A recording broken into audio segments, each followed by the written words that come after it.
In the previous episode, I talked about the simple strategy that Paul demonstrated in Philippians 1.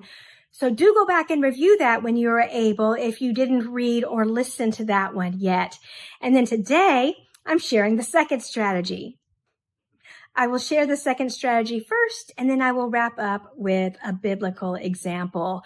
The second strategy is called acceptance and commitment, and it can be applied to any emotion, but especially depression, anxiety, doubt, fear.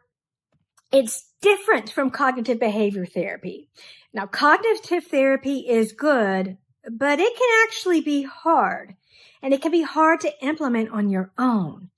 It's hard because you have to be aware of your thoughts, and you often need someone trained to help you pull up the thoughts that you are having and identify the not always conscious scripts that are running in the background of your mind.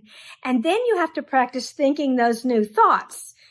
It's very effective, and there is more research on cognitive behavior therapy than any other therapy strategy, but it can be hard. And it's definitely not always intuitive. So I love this acceptance and commitment strategy. And even though it was developed by secular psychology, it is clearly demonstrated by several characters in the Bible and how they modeled, how they handled their emotions for us. Now, the first thing has to do with acceptance. And this also means taking a step back from your day and all the day's activity and just being aware of how you're doing, how you're feeling. I'm starting to feel really down. I'm starting to feel tired, feeling unmotivated. And then you take time to accept those feelings. You don't have to talk back to the thoughts. You don't have to talk yourself out of it. You don't have to say to yourself, oh, I shouldn't be feeling tired and unmotivated or scared because, there's people that have it worse. I shouldn't be feeling bad. You don't have to do any of that type of figuring out what to say to yourself. You just accept it. You think about it. You validate it. You realize, yes, this is how I'm feeling. This feeling is real.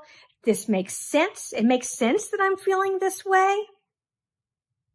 So you recognize that those are indicators. And when you accept that, and when you accept that those emotions are there and that they indicate something, it takes all the power away from your emotions.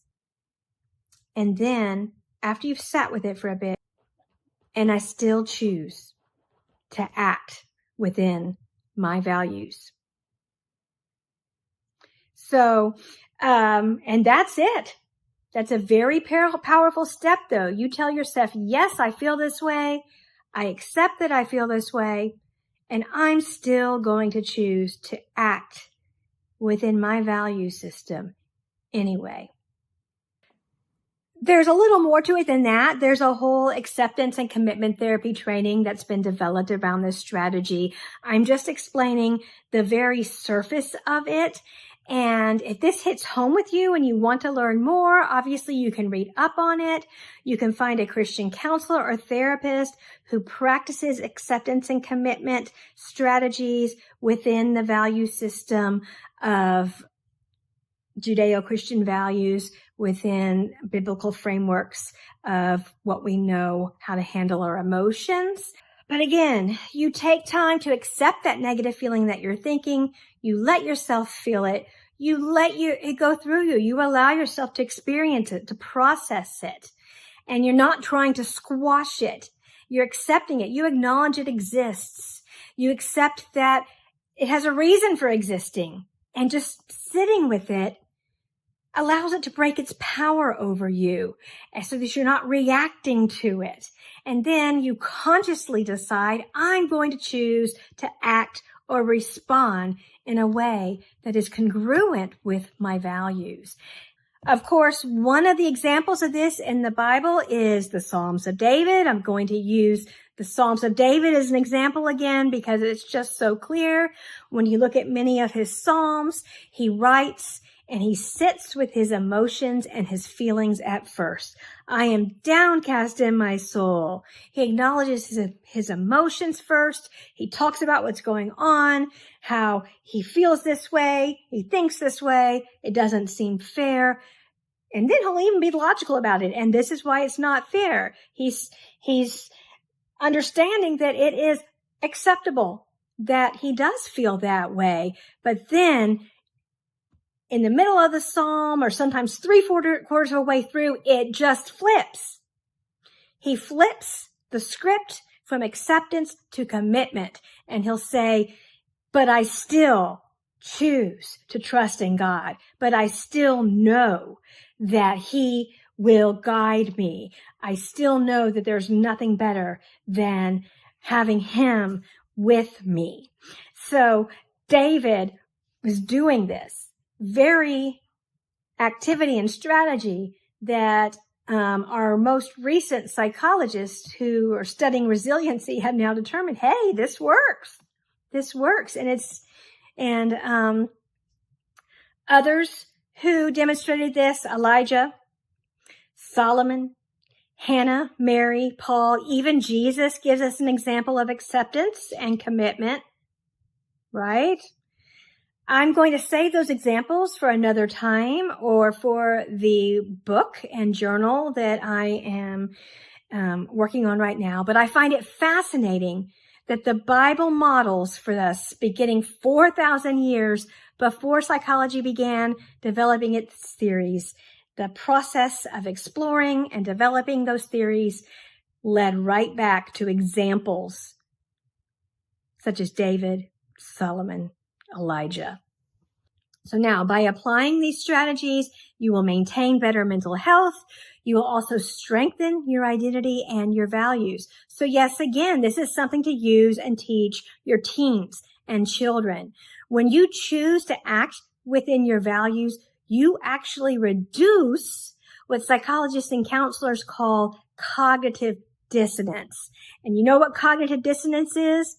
It's basically when a person becomes aware that the way they're behaving or the direction they're heading or the life they're living or the thoughts that they're thinking, they're not in line with their true values. They're not in line with where they think they should be. Cognitive dissonance is not always at the forefront of our awareness, but from a spiritual perspective, it could be described as a disconnect between ourselves and our spiritual selves.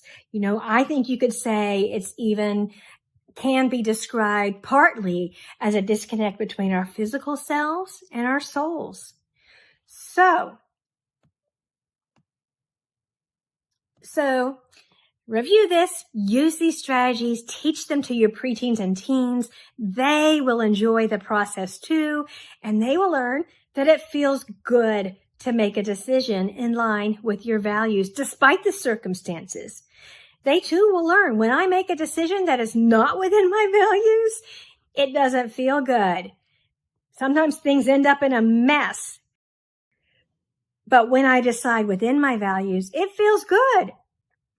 Again, do we want that natural dopamine or do we want blah and sadness and spiraling emotions?